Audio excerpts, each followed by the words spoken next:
Bom dia, Gustavo, tudo bem?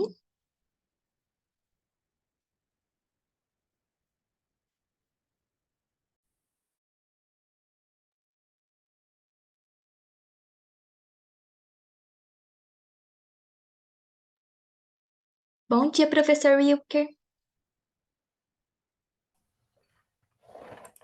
Bom dia, tudo bem? Tudo ótimo. Gostaria de ver com o senhor como que nós vamos fazer a dinâmica, se vamos apresentar todos os vídeos antes, ou se vai apresentar um, fazer a arguição, apresentar o outro, fazer a arguição, como que vai ser? Isso, nós vamos fazer cada. Eu vou passar o vídeo, né, que foi gravado, postado por vocês. A gente vai ter 8 minutos de apresentação do vídeo, depois 8 minutos de comentários pós-vídeo. E no final a gente faz um arremate só, tá? Comentário geral. Abre para o público. Isso, combinado, então. E aí, podem ficar tranquilos aí. Tudo bem, Gustavo? Bom dia pessoal, tudo bem? Tudo jóia, bom dia. Bom dia, tudo ótimo. Vamos esperar aí 9 minutos, né, para a gente poder iniciar a sessão, tá bom? Beleza, combinado. Obrigado. Até daqui a pouco. É.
Ô, Natália. Natália e Karina, né? Sim, ela é minha Vocês irmã, são Natália. irmãs, né? Nós somos gêmeos. Que interessante. É, Prazer, gente. nós participamos da primeira sessão juntas, ela como moderadora e eu como debatedora. E aí ela tá como minha suplente hoje. Nossa, muito legal, muito Entrou legal. rapidinho. Parabéns. Legal. E vocês duas, vocês seguiram pela mesma formação, pelo caminho do marketing. E a mesma, desde a graduação até o doutorado. Que bacana. Sempre estudaram Na juntas? graduação, o tema foi de 100, a partir da terceira série, porque antes gêmeos não podia estudar juntas, né? Aí, prézinho, primeira e segunda série não podemos estudar juntas. Mas depois, pra frente, tudo junto. Ah, legal. Vocês são de onde? Qual estado? Ah, Oi, a Da, minha de São Paulo? internet está travando um pouquinho. a minha também tá travando um pouquinho. Eu não ouvi o que. Você pode repetir? Vocês são de São Paulo?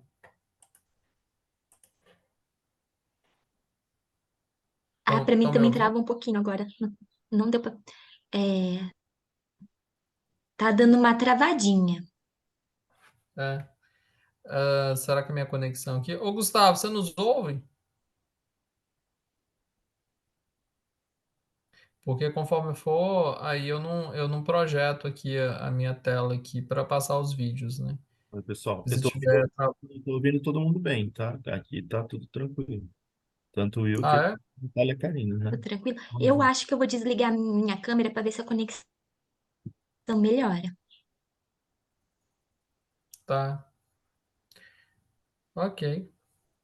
Isso deu uma melhorada, sim. Agora sim. Perfeito. É, Bom dia, legal. Nicole. Bom dia a todos. Bom dia, Nico.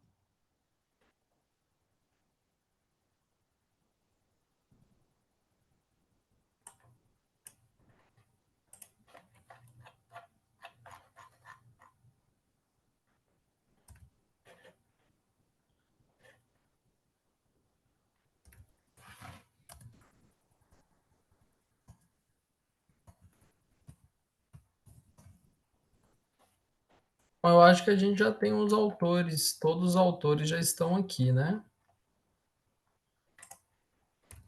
A gente tem o Tô toda- Gustavo, Francisco tá ausente, né, Gustavo? Só você mesmo que vai apresentar, certo?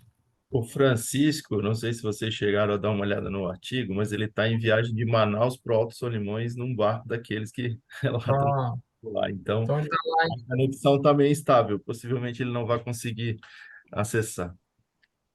Legal. Aí, no caso, a Nicole está on, né? E o João Vitor e o Pedro estão ausentes, no caso, né, Nicole?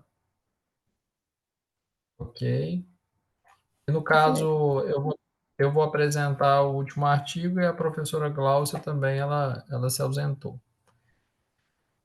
Bom, eu vou passar a palavra para a líder da sessão, né, para introduzir. Aí, Natália, se você quiser fazer uma breve introdução ou algum comentário específico, tá? Natália e Karina, fiquem à vontade, tá? Então, sejam todos muito bem-vindos a essa nova edição do CMA de 2023. Eu sou a professora Karina, vou ajudar nos debates conduzidos nessa sessão e espero contribuir com comentários para o aprimoramento do desenvolvimento do artigo de vocês, visando, claro, sempre a publicação em journals, né? Então, tentar dar uma encurtada nesse processo. E vamos começar, vamos seguir a ordem estabelecida pelo SEMIAD lá na programação. Então, o primeiro artigo é o Cinema e Nostalgia, um estudo sobre o consumo nostálgico no mercado cinematográfico de Remarques.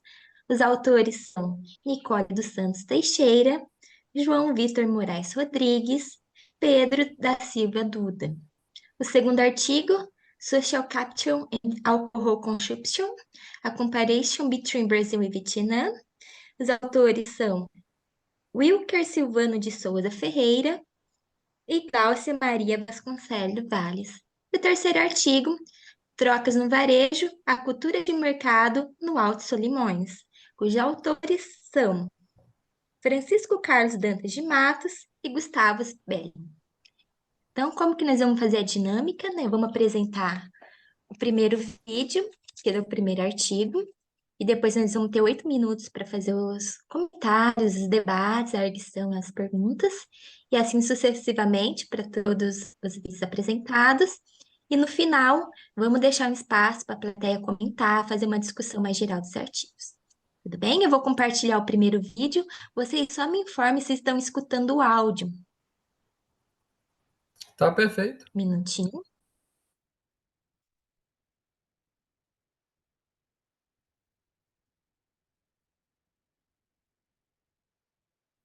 Olá, eu sou a Nicole Conseguem ouvir o e áudio? juntamente com o João e com o Pedro Sim, dá pra Sim. ouvir.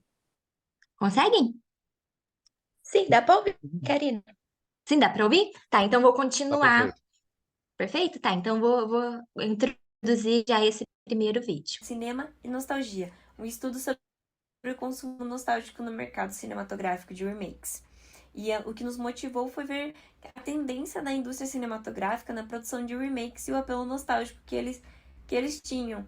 Então, percebemos que a nostalgia estava como um motor de engajamento desse público e essa exploração acabou acarretando na produção também de live actions e tantas outras formas de remakes que existem, mas que nesse trabalho vamos focar em live actions e no cinema também como um meio de propagar essa cultura de consumo nostálgico. Então, o objetivo e o escopo da pesquisa visa compreender a motivação por trás do consumo nostálgico de remakes, compreender como a nostalgia é percebida na experiência de consumo e, por fim, delimitamos um público de 20 a 35 anos, a geração Y e Z, pela probabilidade deles terem assistido os filmes na infância que foram refeitos como live actions recentemente. Então, a relevância desse estudo é compreender o impacto dos apelos nostálgicos do cinema, a contribuição também da percepção da nostalgia na experiência de consumo e também os estímulos de ativar memórias pessoais das pessoas e os desejos de reviver coisas do passado, formas de consumo. Então, nossa fundamentação teórica foi desde os primórdios dos estudos da nostalgia até a percepção atual que nós temos de nostalgia e as suas implicações. Falamos sobre o consumo nostálgico e suas definições e os remakes, a produção de remakes focado em live actions. A nossa metodologia consistiu em compreender a percepção da nostalgia nesse consumo de remakes. Nosso público, como eu já falei, a geração Y e Z de 20 a 35 anos, e foi feita uma abordagem exploratória e mista em duas etapas, uma qualitativa, de técnica projetiva, e outra quantitativa, do tipo survey, ou seja, formulários aplicados virtualmente. A nossa técnica projetiva, ou seja, análise qualitativa, ela consistiu em duas etapas. Uma com perguntas associativas, onde a pessoa trazia elementos que a gente queria estudar, como, por exemplo, filmes que ela lembrava de ter assistido na infância e o que eles provocavam nela ao lembrar disso, e outras com cunho conclusivo, onde nós delimitamos 3 filmes, live actions, O Rei Leão, Aladdin e a Cinderela, e tendo em vista a probabilidade desse público ter assistido esses filmes na infância, suas obras originais animadas. Então, isso permitiu aprofundar as motivações, emoções e experiências pessoais das pessoas. Nossa análise quantitativa ela foi feita através de 117 questionários respondidos com o mesmo público e onde foi disponibilizado através do Google Forms. E essa era uma visão mais estatística, numérica, para a gente poder entender as suas relações também com as emoções que as pessoas traziam na nossa pesquisa qualitativa. Uma das coisas que vale ser ressaltadas aqui sobre a análise qualitativa é sobre os sentimentos que as pessoas tinham ao lembrar dos filmes que elas trouxeram para nós como fonte de estudo, que era a nostalgia, a felicidade, o conforto e a probabilidade de assistir novamente, que era as suas motivações pelo consumo, né? Então assistir com os filhos, ou se um remake fosse lançado sobre o filme que ela gostava, ou até mesmo a chance de voltar ao cinema. Porém, quando nós induzimos nos três filmes de live action, o mais escolhido dentre eles foi o Rei Leão. De 9 das 10 respostas escolheram o Rei Leão. E sentimentos como amor, esperança e lealdade foram mencionados. Família também foi um dos termos repetidos nessa pesquisa, tanto na outra. Felicidade, nostalgia. Porém, essa trouxe a elementos diferentes, como a indiferença e a decepção com esta obra. E a gente pôde perceber que, através disso, e suas justificativas, as pessoas falaram que não atingiu a sua expectativa por ter sido diferente até da obra original. Porém, a maioria gostou, a maioria achou maravilhoso. E palavras como felicidade e nostalgia, dentro dessas pesquisas conclusivas, apareceram 7 vezes. Então a gente pôde perceber elementos de emoções positivas, humor, felicidade, conexão social, como a nossa literatura já explicava. Também podemos perceber que há também a decepção de assistir ao filme novamente agora na fase adulta, quando se comparado aos sentimentos da infância, que foi uma das justificativas que os nossos entrevistados trouxeram. E na nossa análise quantitativa, o que vale a pena ser ressaltado aqui neste vídeo é a motivação de consumo de remakes, que é o nosso principal foco aqui nesse estudo. Então, 69% das pessoas responderam que estariam mais suscetíveis a assistir remakes de filmes já assistidos na infância, mas também 82% falaram que preferem filmes inéditos. Mas fidelidade à história original na produção de remakes também é um fator crucial, onde 70% das pessoas responderam que sim. E outras coisas como inovação tecnológica também são motivos para o consumo desses remakes. Uma outra também situação que vale a pena ser citada aqui é que, particularmente, eu achei que essa saturação percebida das pessoas sobre a produção de remakes, onde as pessoas não aguentariam mais, seria maior. Porém, aproximadamente 42% de participantes falaram que realmente percebem uma saturação do cinema em relação a isso. Porém, outros 51% aceitam tranquilamente e gostam de assistir remakes. Aqui também ressaltamos a maneira como a imagem é apresentada. Desenho, percebem e esperam do filme suas expectativas. Então, alguns buscam modificações específicas, outros preferem que não haja modificações. Para concluir, nós vimos como a nostalgia se entrelaça com outros sentimentos quando as pessoas se deparam com remakes, que provocando felicidade, conforto ligado a lembranças positivas, conexões sociais. Os atributos técnicos também são primordiais, mas são acompanhados pela busca do prazer emocional que elas já levam consigo por já terem tido conexão em algum momento da vida com estes filmes. E também percebemos que consumidores buscam elementos de fidelidade à história original. Avanços tecnológicos também são atrativos, mas que desde que permitam revisitar o passado. Percebemos também a perpetuação de padrões de filmes, ou seja, na produção de remakes, mas também uma manipulação de emoções do telespectador para que eles consumam esse tipo de produto.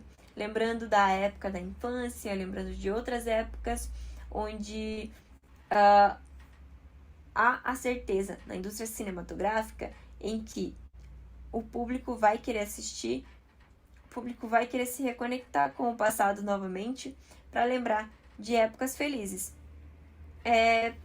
Obrigado pela atenção e deixo aqui também algumas referências bibliográficas do nosso trabalho, caso vocês queiram dar uma olhada. Por hoje é isso e até a próxima.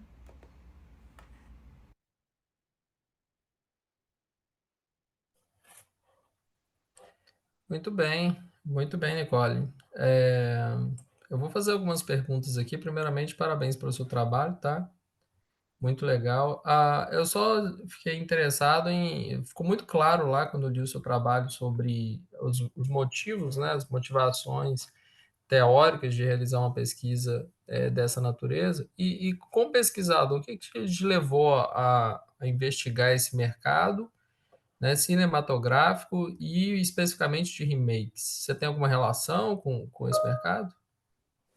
Na verdade, foi dado por. Eu entrei nesse mercado assim, de estudo porque eu queria fazer uma outra pesquisa, só que ela era inviável. Então, até com a orientação da minha professora, ela foi me instigando, eu falei, e achei interessante abordar mais a questão dos filmes.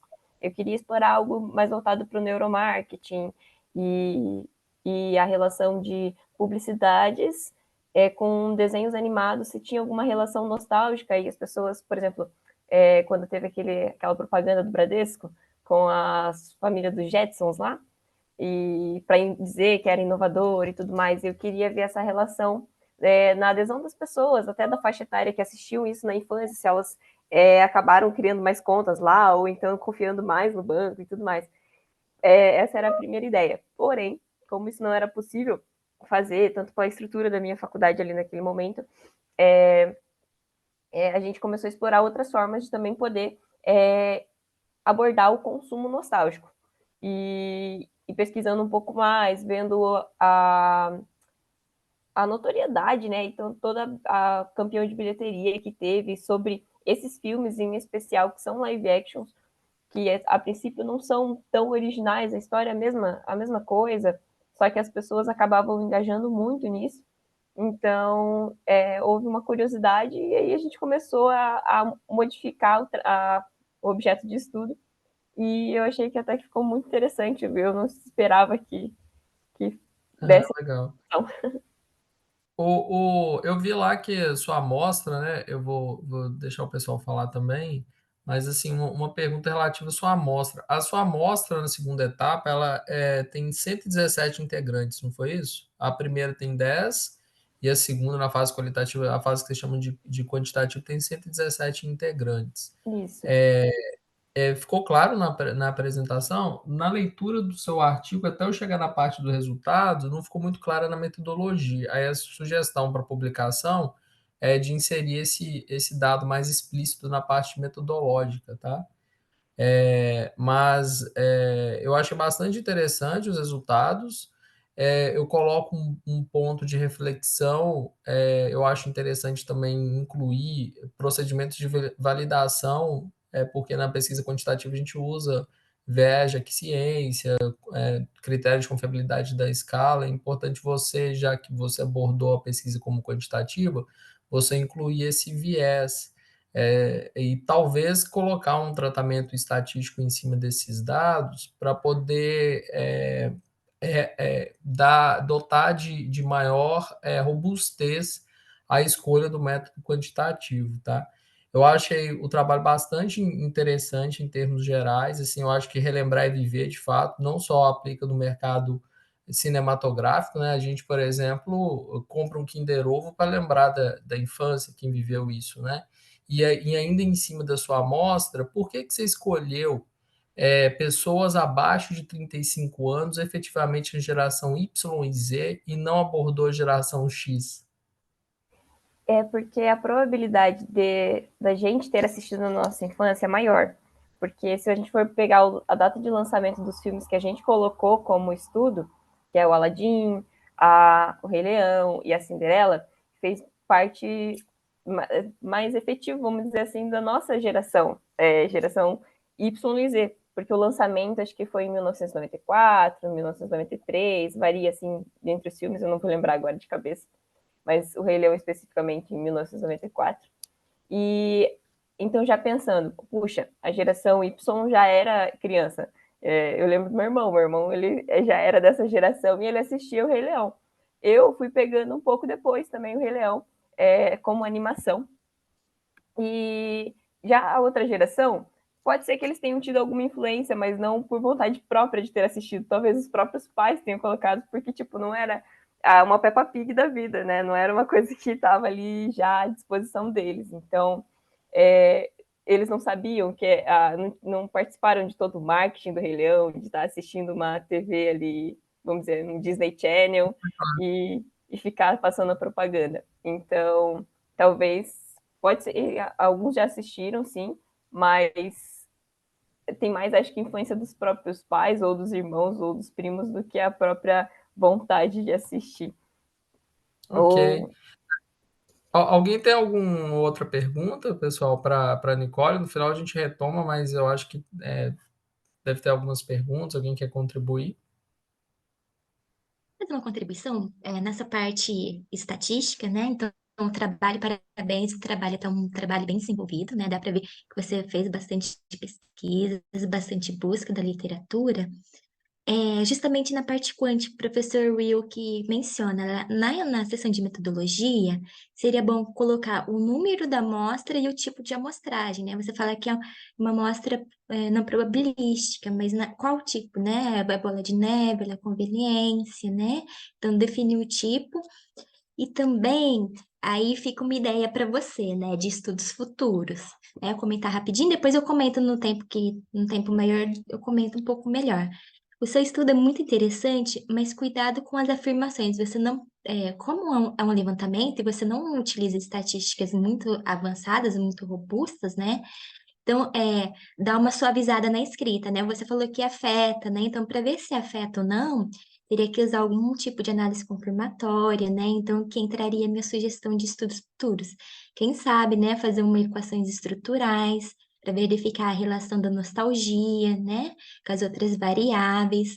E seria um estudo muito interessante. Eu não sei se você está no mestrado ou no doutorado, mas quem sabe, né, com um tema futuro, pensando se estiver no mestrado para entrar no doutorado, seria muito interessante fazer um estudo mais confirmatório, né, de equações estruturais, seguiria esse mesmo tema e com método diferente, né, um método de estatística um pouco mais robusta, tá? Da minha consideração são essas, mas depois eu queria comentar mais para frente, né, quando abre para a plateia, a parte de neuromarketing, né, que justamente eu fiz pesquisas de neuromarketing no mestrado e no doutorado, né? Então, aqui a FED Ribeirão Preto tem o equipamento, ele tem o EEG e tem o eye tracking, né? Então, se você se interessar também futuramente, aqui tem e tem pessoas que já realizaram pesquisas para te encaminhar também.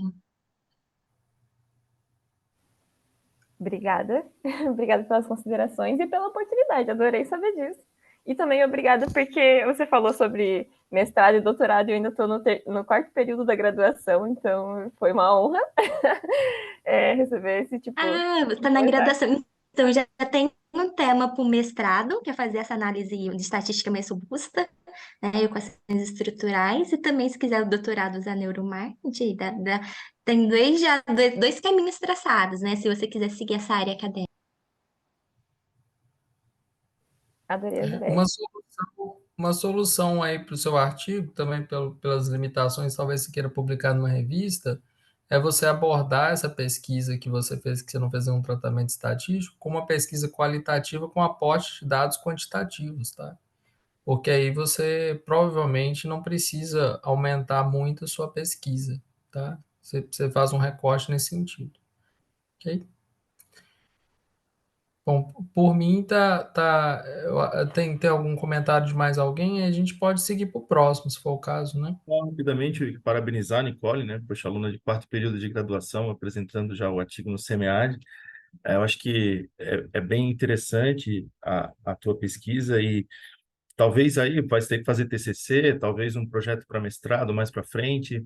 Acho que, como o Wilker falou, trabalhar talvez a pesquisa qualitativa com suporte quantitativo possa ser um caminho bem interessante para a tua publicação, mas aprofundar essas entrevistas com essas 10 pessoas e não trabalhar a parte qualitativa apenas com completar frases ou palavras soltas, que isso acaba gerando uma análise quantitativa de dados qualitativos, né? Quando tu faz uma nuvem de palavras, o que tu está fazendo é uma análise de contagem de frequência. Então, eu acho que o teu tema cabe muito um aprofundamento qualitativo de verdade, com entrevistas em profundidade, para entender aqueles resultados que te apareceram ali no estudo quantitativo, né?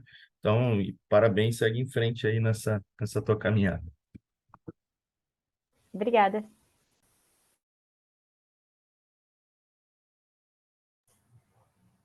Ok, professor, eu acho que a gente pode seguir para o próximo, né?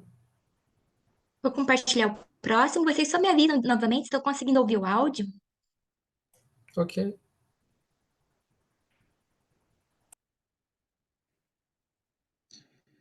Olá, sou o professor Perfeito. Wilker. Consegue ouvir? Perfeito? Tá, então vamos dar início. Eu desenvolvi o trabalho juntamente com a professora Gláucia.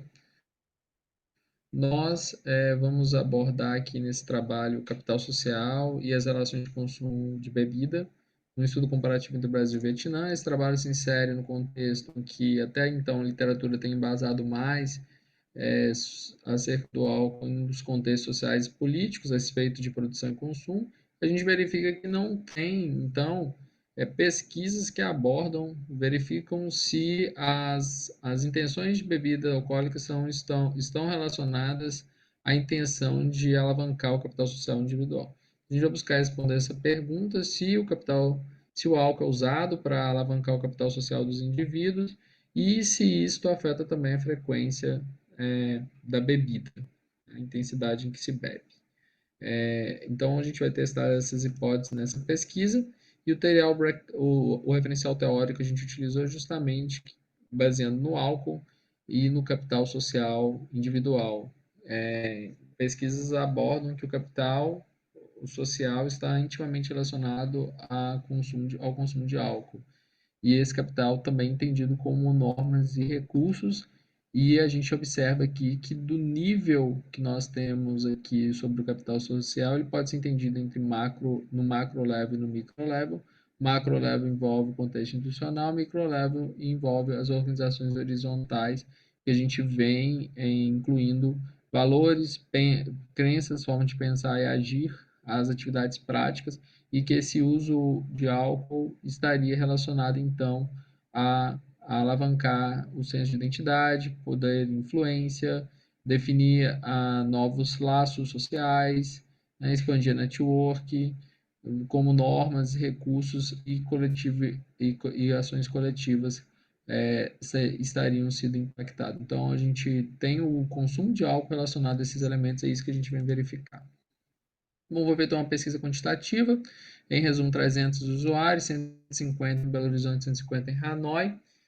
Foram feitas análises multidimensionais, utilizaram estratégia de Student e Levene para verificar se o consumo de álcool estaria relacionado a alavancar o capital social. Em termos dos elementos envolvidos nessa pesquisa, a gente observa o KPI para o capital social alcoólico, que a gente chamou, Belo Horizonte e Hanoi. Então, a gente observa que houve uma relação positiva entre o consumo de álcool, a intenção de consumir álcool e esses elementos do capital social, em todos os elementos, com maior intensidade em termos de network. Os indivíduos eles tendem a consumir álcool para expandir network, principalmente em Hanoi, né? Se a gente for comparar o maior elemento aqui em Hanoi. Se a gente for comparar o maior elemento também é em Belo Horizonte, então os indivíduos eles têm a concepção deliberada de beber alcoólico, da bebida alcoólica para tirar proveito desses elementos. Quando a gente verifica a estatística de teste, todos os elementos do indicador eles se mostraram significativamente estatísticos. Então, são representativos, são significativos em termos de impacto. Ao verificar as diferenças entre Belo Horizonte e Hanoi, a gente observa que essa definição entre termos, Hanoi foi uma cidade que, em todos os elementos investigados, ele teve uma intensidade muito maior em termos de Belo Horizonte, que demonstra fatores culturais que são relacionados a essas diferenças. Nós também realizamos aqui uma regressão logística para poder entender quais são os elementos que são preditores no caso do consumo do álcool, como os fatores. E como discussão, a gente observa que o álcool, enfim, ele tem cimentado essas relações e se diferenciado em diferentes culturas. Então, ele possui esse fator crítico naqueles que o consomem. Bom, o álcool também é utilizado como um fator de comum identidade social. Cria-se aquele laço de pertencimento, senso de pertencimento. Tem utilizado também para aumentar a interação social, expandir networks e como reciprocidade também, de obter um favor em troca. Bom, além disso, a gente tem um fator que os indivíduos têm buscado também ganhar poder, e isso também consubstancia, corrobora com os achados de Hicks em Lee, e a gente observa que o álcool ele tem um fator muito forte em termos de construção desses laços sociais. É, Em termos de senso de identidade, a gente observa que tanto homens e mulheres são afetados, não só tanto o homem, mas as mulheres também. Tem afetado de uma forma diferente em diferentes culturas, corroborando com a literatura acerca disso. E a regressão logística mostrou que existe uma significatividade em termos das normas grupais, em termos de todos os elementos, exceto as normas grupais, que não são significativas como preditores do nível de bebida, da intensidade de bebida. Todos os elementos são significativos em termos de relação, mas em termos de intensidade, apenas as normas, elas não são significativas, afetam significativamente a intensidade de bebida. Bom, todos os atributos como bounding, bridging, linking também mostraram-se significantes em termos estatísticos. O álcool, enfim, ele tem proporcionado uma influência no poder da autoridade e na acessibilidade de recursos dessas pessoas que o utilizam. E a decisão de beber, então, é influenciada pelas decisões do grupo também. Então, todos os elementos, como conclusão, ele demonstram que o álcool ele desempenha sim, um fator importante, preponderante no capital social individual dos indivíduos, usando para alavancar recursos, expandir networks, definir os laços sociais, as fronteiras sociais, ganhar poder e influência. E a frequência de bebida ela demonstrou que tem afetado em diferentes levels, né, tanto grupos, normas, porém a gente não tem uma significatividade em termos de normas acerca da bebida, em termos de frequência, em ambas as fontes. Bom, a gente observa que esse trabalho é um trabalho pioneiro nesse sentido, né, analisar o capital social através desses indicadores, e esses indicadores podem ajudar os gestores a formular suas estratégias, né, mercadológicas para orientar os seus serviços de disponibilidade de bebida e até de publicidade de uma forma mais efetiva. Inclusive, suporta políticas públicas na redução das externalidades negativas do álcool, né, como embriaguez ao volante. Bom, essas foram as referências. Eu agradeço a oportunidade e nos vemos no Congresso. Obrigado.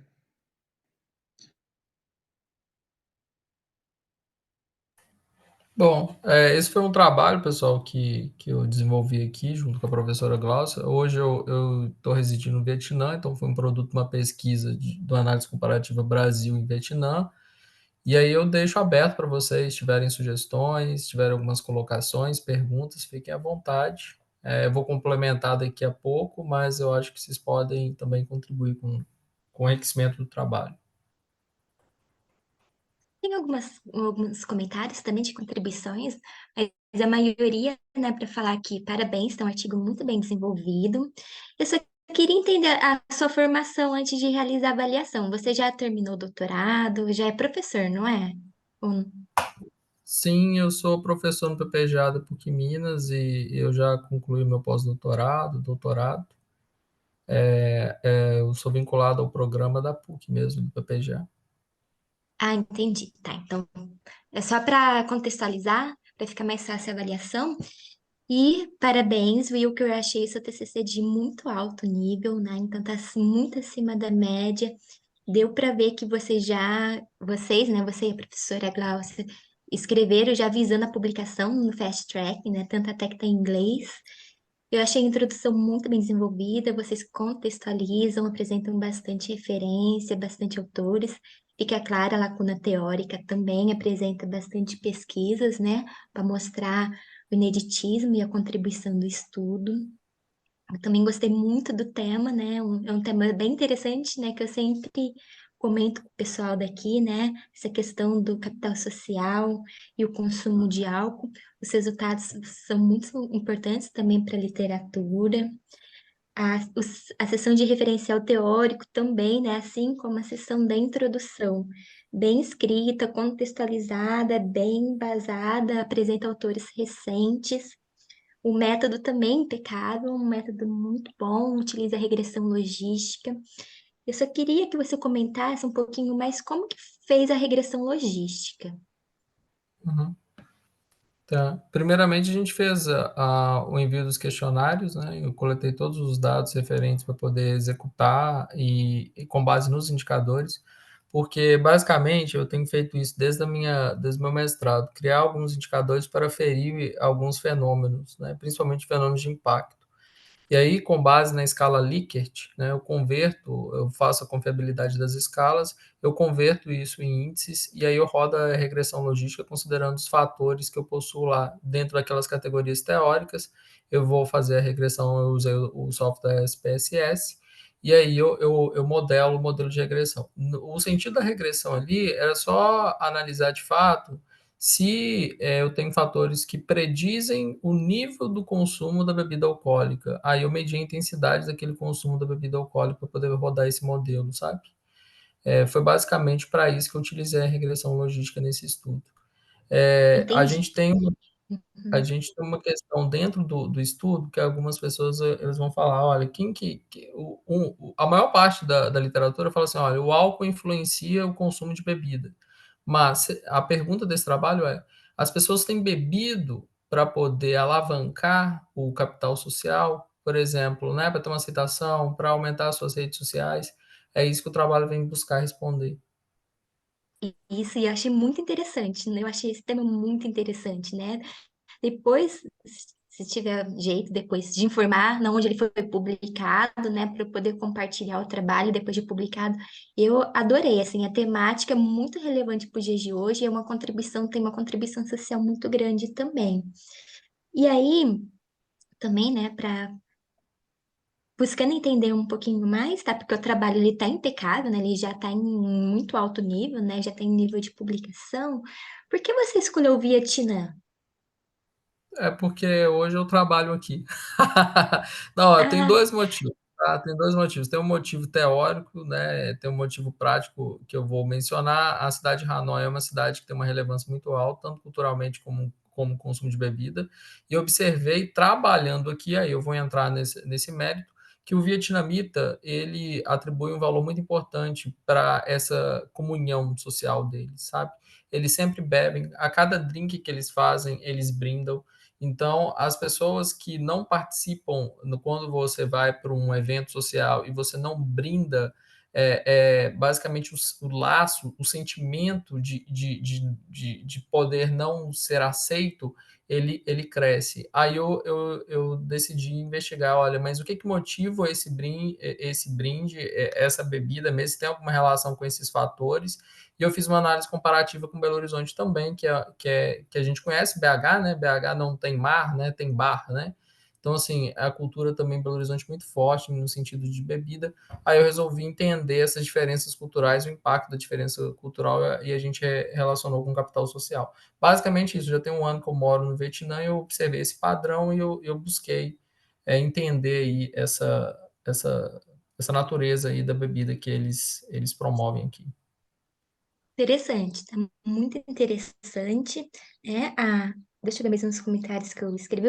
O método não está bem feito, os instrumentos de coleta bem basados, né? Só um comentário para a publicação, né? É claro que no limite do SEMIAT, que são 16 páginas, não dá para colocar tudo, né? Então tem que ser mais conciso. E eu sugeria embasar um pouquinho mais as hipóteses, né? Colocar mais autores para mostrar o caminho lógico que você utilizou para construí-las, tá? Mas eu sei que no SEMIAD tem esse limite de página e às vezes não é possível, né, apresentar tudo, né? Mas visando a publicação. né? E, por fim, em relação a resultados muito legais, muito interessantes, a discussão muito bem feita com a literatura, a conclusão também muito bem feita, né? Então, da minha parte é isso, tá um trabalho já redondinho, pronto para publicação, né? E muito interessante também, né? Tanto na parte acadêmica quanto na parte prática. Então, parabéns. Tá, obrigado. Obrigado a todos vocês. Obrigado pelos comentários, professor. Ô, Wilker, eu tenho até uma dúvida, parabéns pelo trabalho, tá realmente muito bom. Eu queria entender assim, o seguinte, tu trabalha com outras questões, porque capital social ele é bem uma abordagem cognitiva, né? E eu trabalho em empreendedorismo numa linha de cognição também, de mapeamento cognitivo, né? E tu trabalha, pelo que eu vi, mais focado em pesquisa quant, né? Mais em fases exploratórias dos teus estudos aí. Surgiu um fenômeno novo, né? E que tem que teorizar. Como é que tu tens feito antes da parte quant? Eu te pergunto porque eu vou te mandar um material, cara, que eu utilizo um método que me parece que pode ser bem aplicável para esse tipo de pesquisa em fase exploratória, que é a interativa e qualitativa análise. Não sei como é que tu faz isso. Pô, vamos pegar um fenômeno aqui extremamente novo que eu não tenho como hipotetizar, né? Como é que tu tens trabalhado isso assim? Uhum, tá. Primeiro ponto, esse trabalho meu é um trabalho até que sai um pouco da linha minha de pesquisa, né? Eu pesquiso mais inovações, plataformas disruptivas, etc. E a minha pesquisa, a minha linha mesmo, é uma linha mais mais quantitativa, no intuito de entender esses aspectos. Aí, uma pesquisa explanatória, né? Eu trabalho muito com questão explanatória. Aí sua pergunta vem, quando eu tenho um problema e eu preciso entender o grau de profundidade desse problema, por exemplo, um fenômeno novo que eu ainda não tenho uma hipótese já formada. Isso, tu ainda não tem base teórica o suficiente para traçar hipóteses, por exemplo, entende? Aí, o que acontece? Tem uma abordagem do Eisenhardt, que é uma abordagem dela indutiva, né? Através da prática, ela tenta formar a teoria. Aham, Eu sofri muito no meu trabalho de dissertação, da dissertação não, da minha tese de doutorado, porque eu tentei abarcar as plataformas tecnológicas tipo Uber, né? E encontrar alguma teoria que pudesse responder isso aí. Basicamente, eu tento, de fato, encontrar, através da prática, alguma coerência e eu busco através da literatura. Mas eu não tenho utilizado a pesquisa qualitativa. Eu sei que ela pode ajudar muito nesse sentido, tá? Uma pesquisa de profundidade, primeiramente, para você entender um determinado fenômeno, e depois realizar as abordagens quantitativas. Mas eu ainda não encontrei eu falo assim, o portfólio de pesquisa que eu tenho que realizar, eu não encontrei nenhuma necessidade ainda de sim. fazer uma pesquisa quantitativa para responder um fenômeno dessa natureza, tá? Porque são abordagens mais pragmatistas que eu estou utilizando. Mas eu acho muito interessante esse tipo de abordagem. Eu acho que dentro desse trabalho aí cabe uma pesquisa qualitativa, uma abordagem mais indutiva para entender esse fenômeno. Eu deixei até no chat ali para vocês conhecerem, é um método que a gente vem trabalhando, que ele parte assim realmente da indução total. Então a gente vai para grupo de foco, a gente faz um grupo de foco primeiro para levantamento das categorias, e essas categorias vêm da prática, e o método ele tem todo um passo a passo que ele já cria uma figura de modelo, seria um modelo teórico, né? Categorias e relações entre elas. E que daí é uma partida para quantificar É isso super interessante. Aham. posteriormente, né? Então, Madessa, em algum momento, possa fazer sentido, até porque ele é um método específico para trabalhar mapeamento cognitivo, mas não só isso. Então, como o capital social acaba sendo uma questão cognitiva, talvez possa fazer sentido, né? Parabéns aí pelo trabalho, muito bom. Não, assim, muito obrigado. Eu acho super interessante aí. Eu vou ler seu artigo. Eu não tenho. Até então eu não tinha olhado para esse ponto de vista, né, do método já existente. E eu acho legal. Estou vendo aqui, Gustavo. Eu vou ler mesmo e obrigado pela sugestão. Interessante.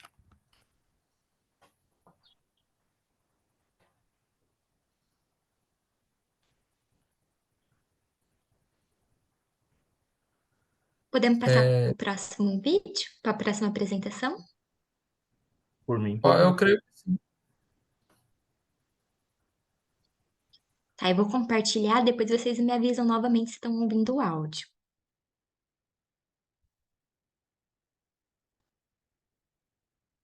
Olá, nosso Ok. tema: trocas no varejo, a cultura Estão ouvindo? Sim, Sim? Tá. Então vou colocar a de apresentação. mercado no Alto Solimões, marketing, cultura e consumo. Os autores: Francisco Matos, da Universidade Federal do Amazonas, e Gustavo Bailey, da Universidade do Vale do Itajaí. Neste artigo, exploramos um tema da CCT, a cultura de mercado de uma cidade amazônica.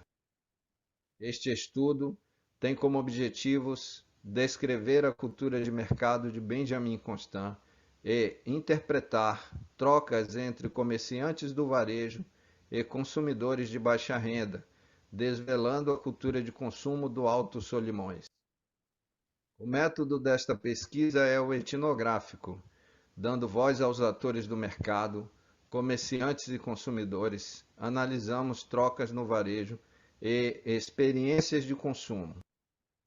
Fundamentação: os temas discutidos no artigo e alguns autores: cidade e comércio, trocas e varejo, cultura do consumidor.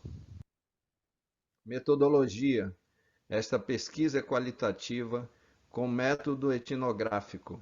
Etnografia é um método da antropologia social que pode ser usado nas ciências sociais aplicadas, especialmente na administração e no marketing. Os pesquisadores de marketing, agindo como antropólogos, observam, ouvem, escrevem e relacionam o que as pessoas dizem com o que fazem. É uma viagem de descoberta para entender o mercado, os padrões de consumo e os matizes da cultura.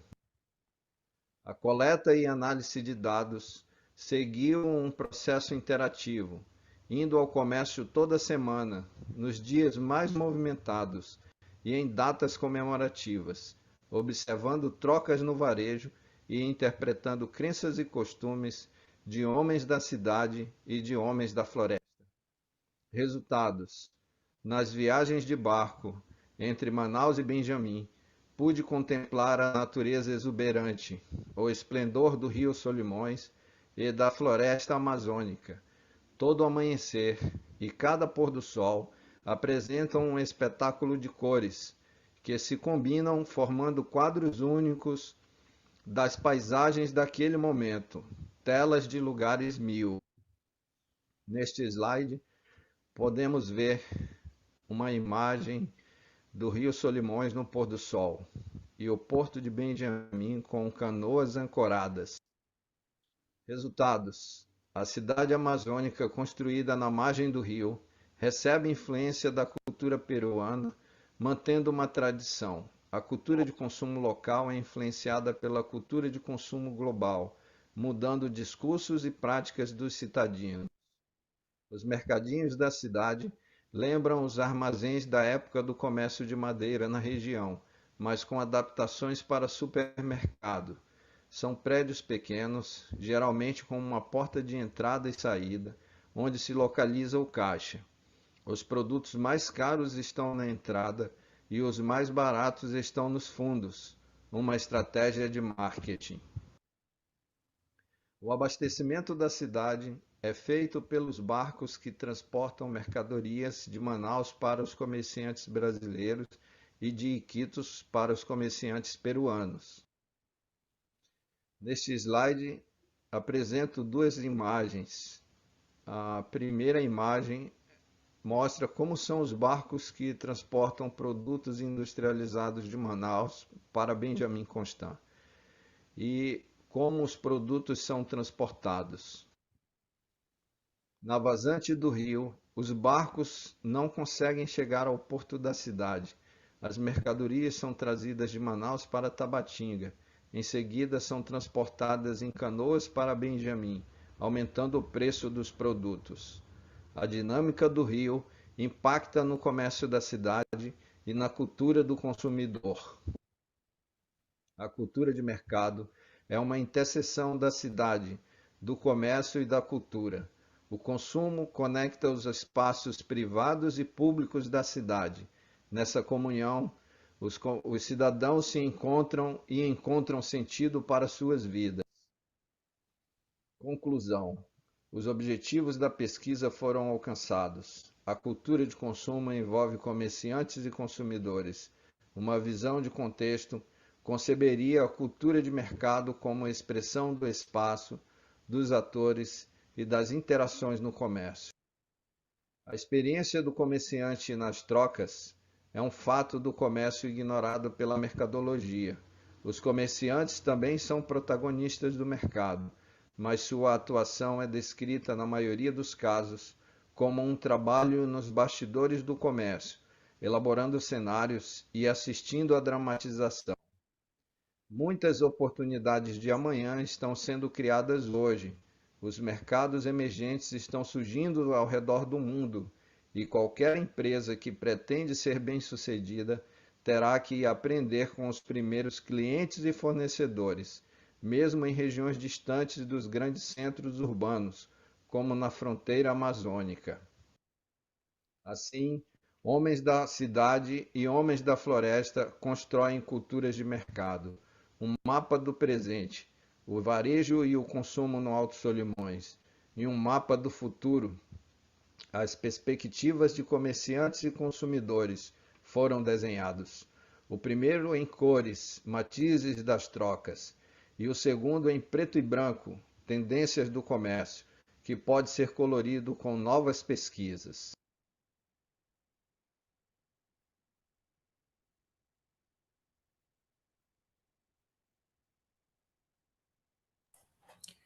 Muito legal. Parabéns aí os autores, né? Gustavo e Francisco.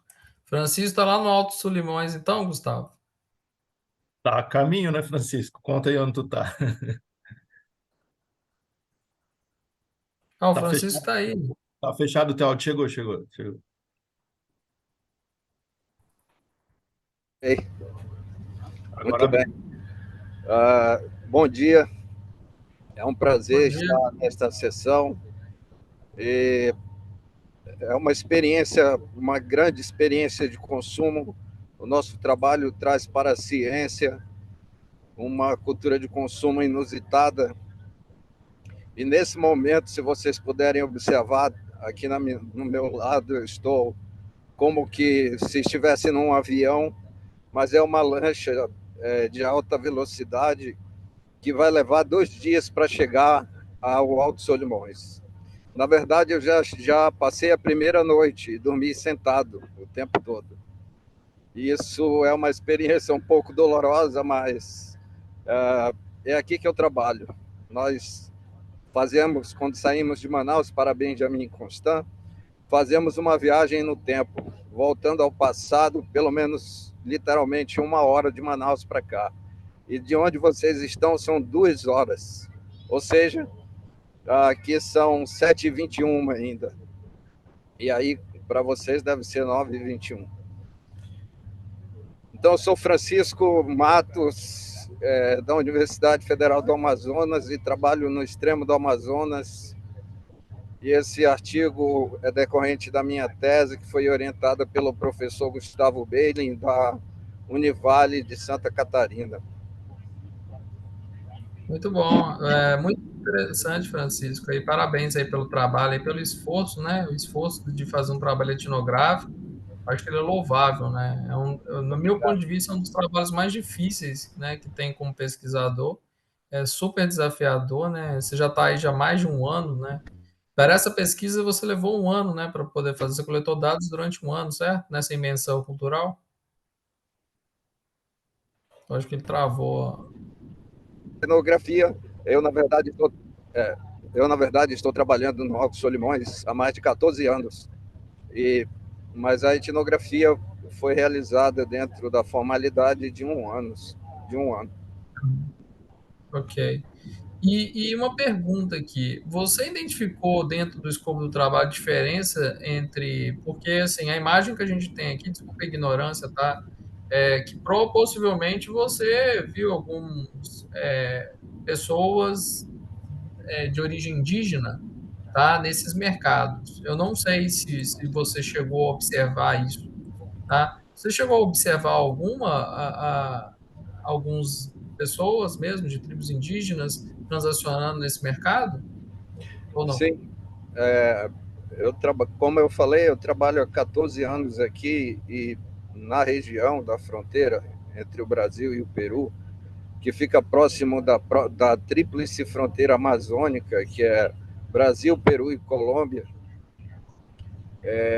Tem três etnias marcantes, né, que é os ticunas, a maior etnia do Brasil, os marubos e os cocamas, que é uma mistura de indígenas peruanos com brasileiros.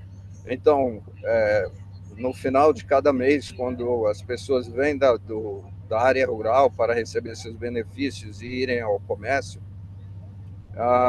nós podemos ver no comércio povos tradicionais indígenas e não indígenas. Tá? E teve diferença, no caso, porque eu vi lá no seu trabalho lá que você fala, né? E é interessante esse olhar, porque me surpreendeu, né? A questão de consumo é uma lógica totalmente diferente. Você coloca até trechos lá que, por exemplo, a marca que é muito conhecida no caso, pelos ricos, né? Que na realidade o que os ricos compram não é popular para os pobres, né? E é um pouco diferente da lógica que a gente tem aqui, né? No Sudeste, uma região mais, vou colocar desenvolvida, entre aspas, tá? Vou colocar essa palavra desenvolvida entre aspas. E como é que é no caso dos indígenas nesse sentido? Você notou diferenças nesse aspecto de consumo?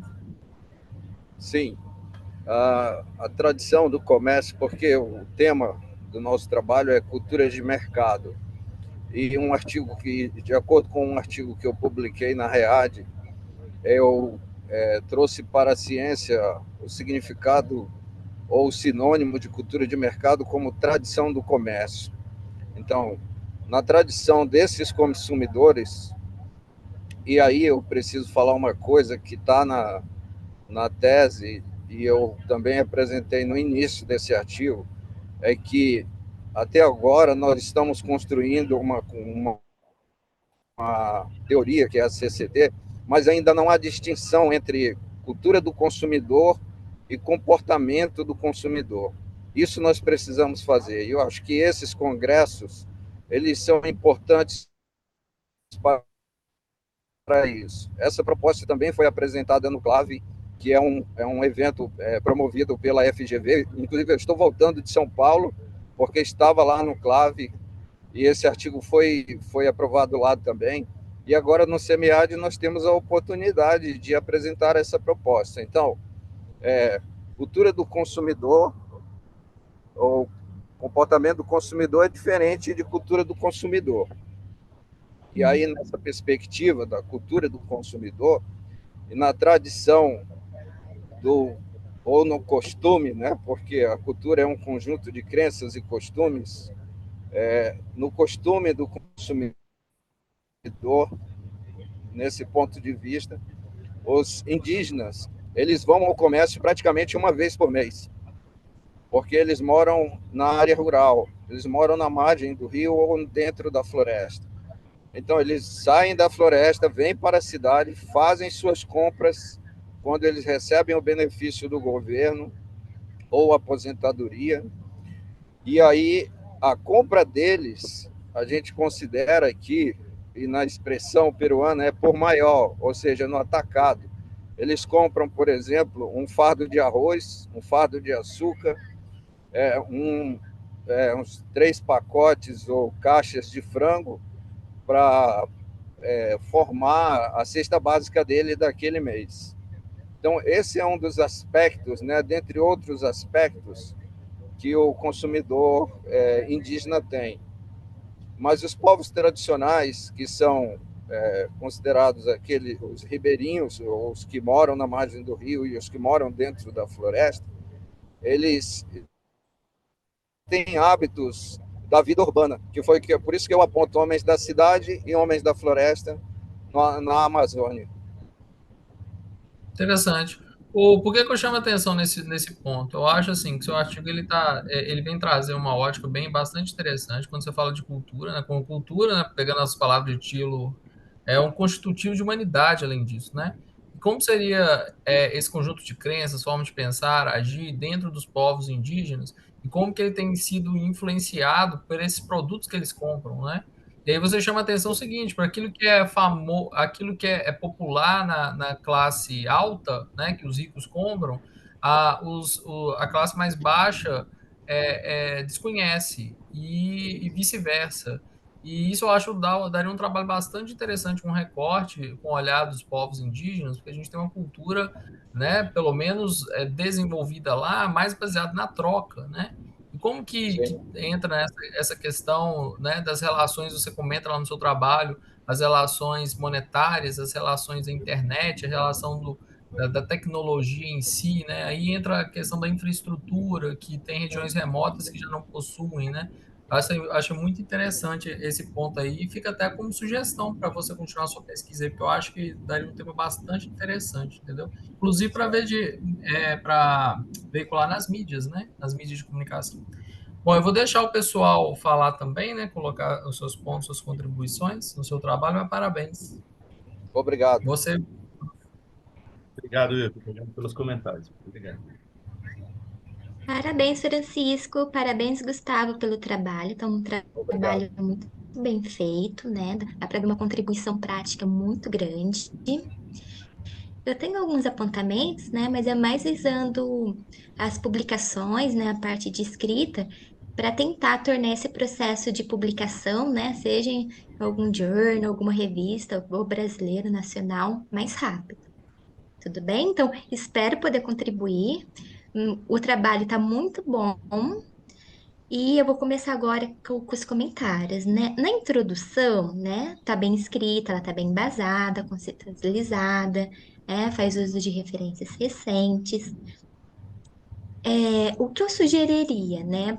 Tentar deixar um pouquinho mais destacada a lacuna teórica, né? Então, assim, eu sei que há poucos estudos, né, com essa temática, mas o que outros estudos anteriores investigaram, né? Tenta mostrar uns 8, né?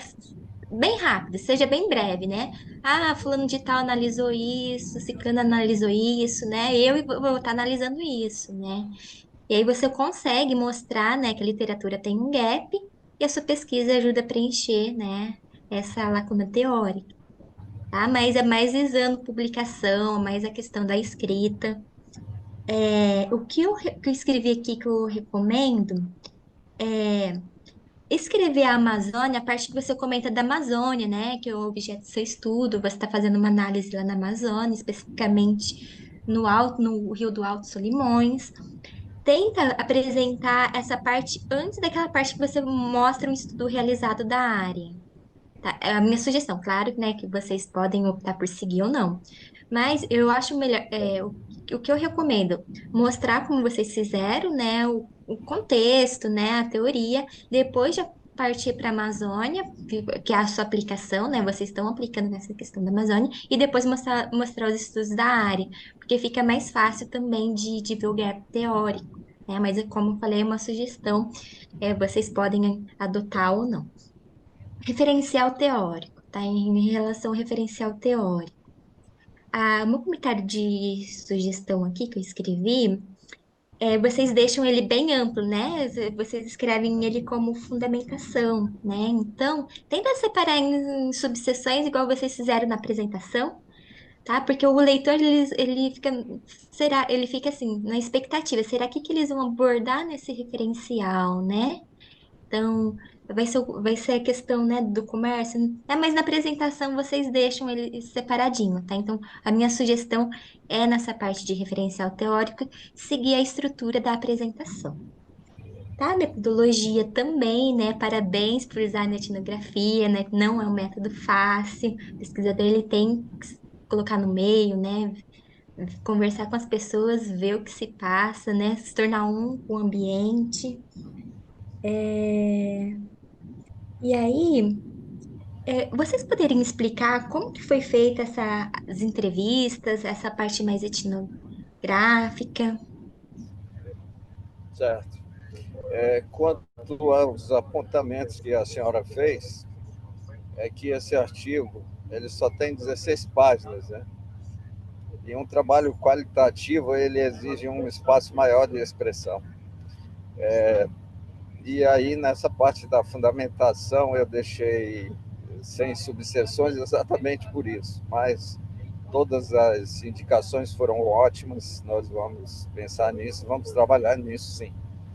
Bom, então, eu sou professor da universidade do curso de administração, eu sou mestre em sociedade e cultura na Amazônia, eu sou nascido na margem do Solimões, não no Alto Solimões, mas no Médio Solimões, e com 5 anos de idade eu migrei para Manaus, uma cidade industrial onde tem o polo industrial de Manaus, inclusive empresas como Samsung, Harley Davidson, LG, Philips, essas empresas estão lá, as maiores da América Latina, e lá eu cresci, trabalhei, depois fui nesse desafio do Alto Solimões. E lá eu estou há 14 anos, em Benjamin Constant, trabalhando, fazendo parte dessa cultura, né?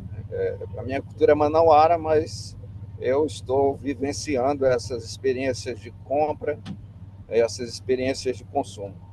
E o meu trabalho, Cultura de Mercado, ele procura desvelar o contexto do consumo que foi indicado pelo professor Belk e pela professora Casotti, inclusive aqui do Brasil, né? O professor Belk está trabalhando no Canadá, mas a professora Casotti, que é uma das pesquisadoras em consumo, é da Universidade Federal do Rio de Janeiro. Então, foi a partir dessa indicação, dessa tendência de pesquisa que, até agora, tanto o comportamento do consumidor como a cultura do consumidor tem se focado na experiência de compra, e o Arnold e Thompson, na proposta da CCT, especificaram ou propuseram 4 temáticas, uma delas é a cultura de mercado. Esse trabalho ele é pouco desenvolvido, mas é um tema que já existe e é trabalhado no mundo inteiro, né? A CCT.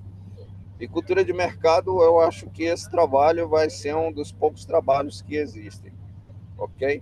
Então, eu convivo com homens da cidade e homens da floresta, vou usar essa expressão que vai ser mais fácil, né? Com meus alunos e com as pessoas da cidade. Eu sou pai de 2 filhos pequenos, então eu preciso ir ao supermercado, preciso ir à feira, que são meus 2 principais espaços da pesquisa. E eu entrevistei pessoas no comércio, o comerciante, o consumidor, o comerciante vendendo, o consumidor comprando. Eu entrevistei pessoas na rua e entrevistei os consumidores em suas casas, ok? Então, como eu disse lá na metodologia, nesse artigo eu consegui colocar um trecho disso, eu ia toda semana ao comércio, nos dias mais movimentados, e encontrava os atores do comércio, que são os comerciantes e os consumidores. Além do que eu vivenciei as experiências de consumo. Entendi. Obrigada, Francisco, pelos esclarecimentos, tá? Esses comentários que eu estou fazendo, tá? É visando já a publicação em revista, tá? Seja nacional, internacional. No SEMEAD, claro, tem esse limite de páginas, né? Que não dá para colocar tudo, mas seria interessante, né? Do meu ponto de vista, é, adotar, né, principalmente nessa parte do referencial teórico para publicação, tá? Não para o congresso, fazer essa delimitação.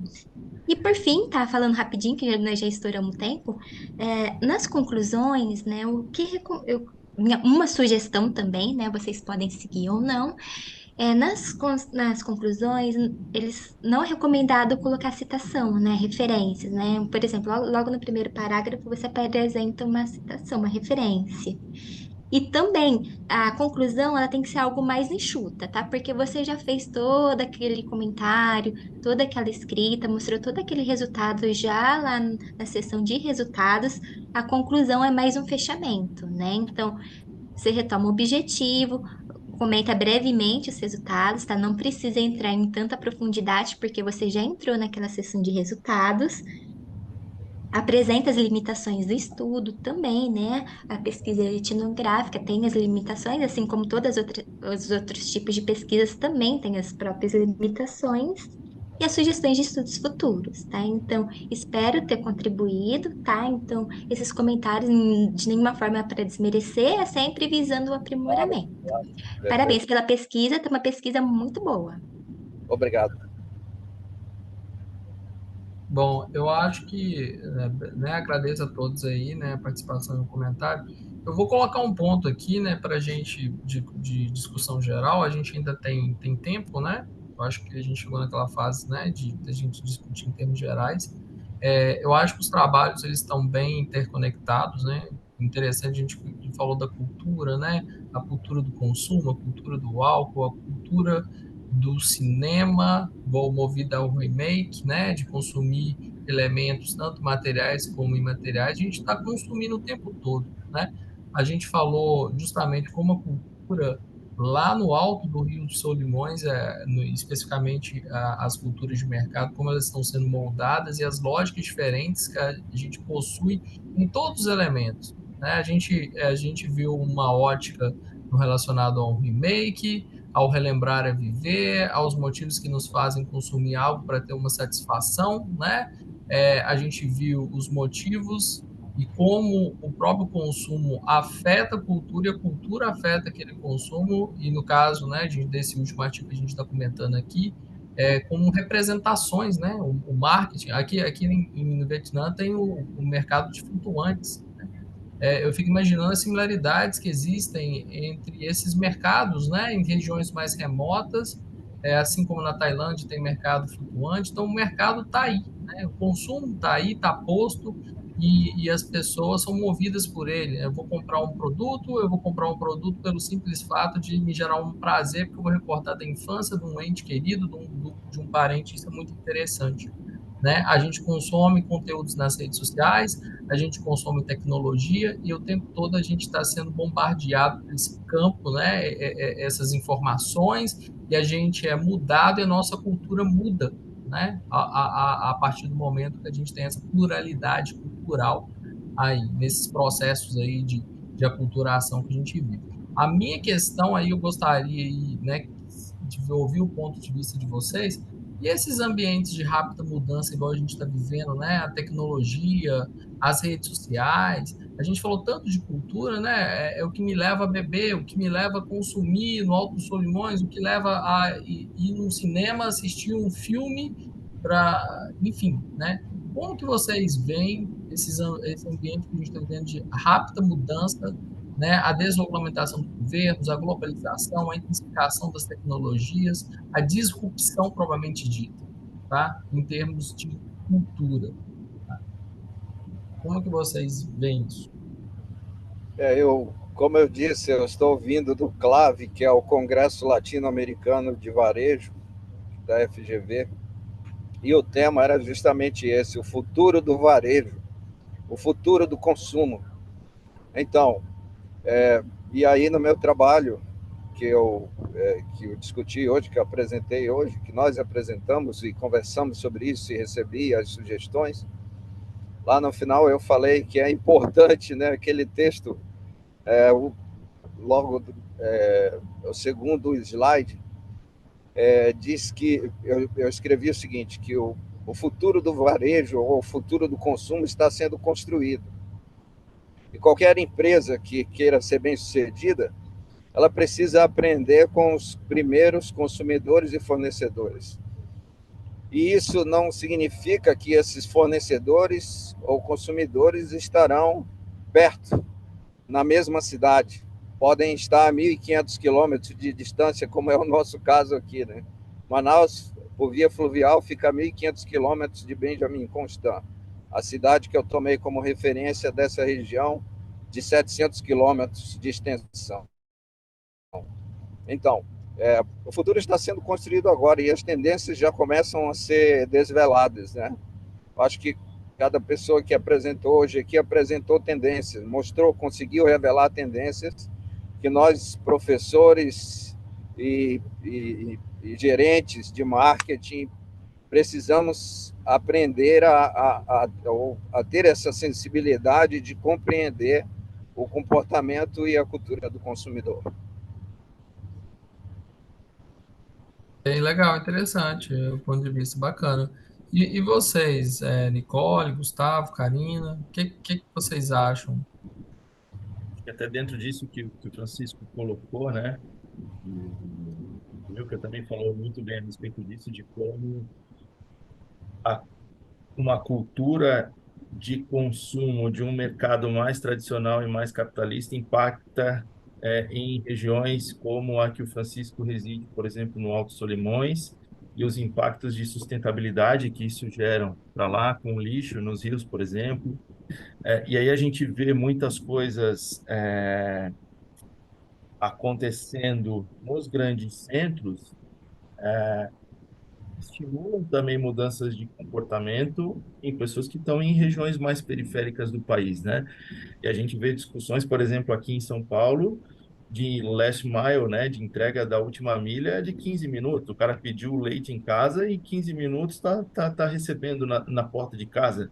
E o Francisco, para sair de Manaus e chegar até a cidade dele, ele leva 5 dias de barco quando o barco passa, porque a gente está vendo uma 100 questão de dias. 100 dias. dias. E a gente está vendo uma questão de seca absurda. Então, essa mudança de comportamento, consumo de cultura, o avanço que a tecnologia conecta pessoas que até então estavam completamente distantes do modo de vida das grandes cidades, hoje elas olham no celular, poxa, como a pessoa está vivendo, como ela vive em São Paulo, como ela vive no Rio, como ela vive em Londres, como ela vive no Vietnã, e eu quero replicar esse estilo de vida também. E o quanto que as organizações precisam entender e se adaptar para estarem próximo desses consumidores e para pensarem em questões de sustentabilidade, de respeito à cultura também.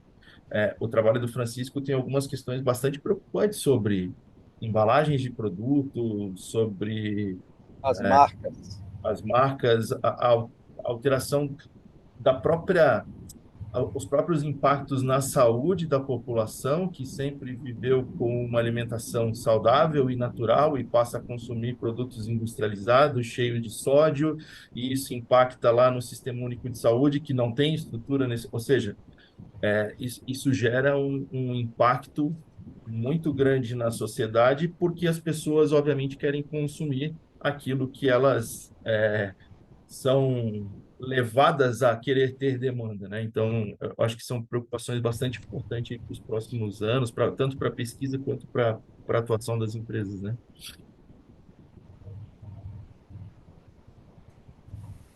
Também achei Você? interessante. Opa, perdão. Sim, sim, por favor, Nicole.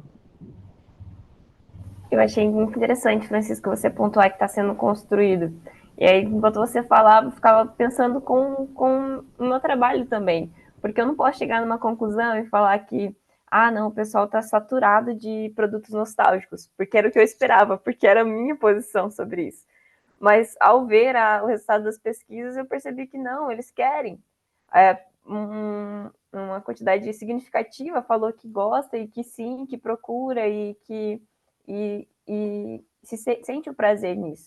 Mas eu acho, não sei se daqui a alguns anos poder replicar essa mesma pesquisa e fazer para ver um comparativo mesmo, entender se as pessoas vão buscar mais sobre produtos nostálgicos ou elas também vão se enjoar disso e então agora a minha posição de fala também penso que realmente está sendo construído, porque com a minha pesquisa eu não consigo responder, dar um norte de qual lado. Então achei muito legal você pontuar isso. Eu quero parabenizar você, Nicole, porque você está no início dessa jornada, que é uma jornada árdua. A pesquisa, a ciência, a descoberta. E você já começou bem, já começou com o pé direito na graduação, conseguindo publicar um artigo no SEMEAD, um dos grandes eventos de administração. E o nosso objetivo aqui é pensar na administração, nas empresas e nos clientes, né? E aí, quando você traz o teu estudo sobre as lembranças do passado, do flashback, por exemplo, né? Eu tenho 2 filhos pequenos e eu sou do tempo do hip hop em Manaus, porque a minha cultura é manauara, né? E meus filhos são nascidos no Alto Solimões. E eu escuto no YouTube com ele, assisto com ele as músicas do flashback, tanto românticas como da dance, da discoteca, e eles gostam muito disso, né? São jovens, mas que gostam do flashback. E eles dizem assim: papai, as músicas de hoje são bem diferentes. Essas músicas do seu tempo eram muito, tinham uma experiência muito diferente. Então, assim, eu acho que o teu trabalho, eu quero até sugerir 2 nomes para você dentro da CCT. Se você resolver seguir o caminho da qualitativa ou da quanti-quali, enfim, você vai definir. É o professor Russell Belk, que escreveu sobre as lembranças do passado, e o Kozinets, que também trabalha essa experiência com a TV, com o cinema, e você vai conseguir enriquecer o teu trabalho, ok? Muito obrigada, Francisco. Obrigada pelas considerações e parabéns pelo seu trabalho também. Obrigado. Bom, professora Karine, você tem algum comentário específico dessa sessão? Fazer um comentário mais geral, tá? Só lembrando que eu coloquei aqui no chat para avaliar a sessão. Tá? Então, no final da avaliação, eles pedem para avaliar. Então, se todos puderem avaliar. Então, meu comentário mais geral é parabéns, foram artigos muito bons, muito bem escritos, com umas temáticas muito interessantes, né? Temática da Nicole, a questão da nostalgia, né? Eu tenho um artigo de uma aluna minha também que estudou essa questão da nostalgia, é um tema muito legal, né? E a Nicole tá na graduação, conseguiu já publicar um artigo no SEMIAD, tem muito potencial para essa área acadêmica, essa carreira científica, né? Então, pensa com carinho, e você tem potencial para seguir nesse caminho. O artigo do professor Wilk também muito bem escrito, de alto nível, mostra uma relação muito interessante, né, do capital social e o consumo de cerveja, resultados muito interessantes, muito bem estruturados. O artigo do Gustavo e do Francisco também, né, trazem uma temática muito legal, trazem um pouquinho da cultura da Amazonas aqui para nós, que estamos no estado de São Paulo. Gostei muito, parabéns pelos trabalhos, todos têm muito grande, alto potencial e muitas chances de publicação. Obrigado. Parabéns. Obrigado, professora, pela liderança aqui. Obrigado a todos aí também pelos comentários, pelas contribuições. Eu acho que a gente está aqui para construir conhecimento, né? Para se autoajudar, obviamente, né? Para se ajudar e também para aprender, né? Então, eu confesso que eu aprendi muito com vocês nessa sessão. Espero que a gente mantenha contato, né? Possivelmente para algumas parcerias futuras. E eu vejo vocês aí nos próximos congressos, né? Com certeza aí. Muito obrigado a todos pela participação. Legal, gente. Obrigado, prazer em conhecê-los aí. Obrigado pelas contribuições e pelo bate-papo aí na sessão. Foi um prazer estar com vocês. Francisco, obrigado. Bom te ver. Parabéns aí pela Valeu, professor. Tudo de bom. Deus bom abençoe. restinho de viagem. Parabéns, pessoal. Parabéns, Nicole. Continue assim. Até mais, gente. Obrigada, Obrigado, até professor. mais. Até mais. Tchau, até a próxima! Tchau.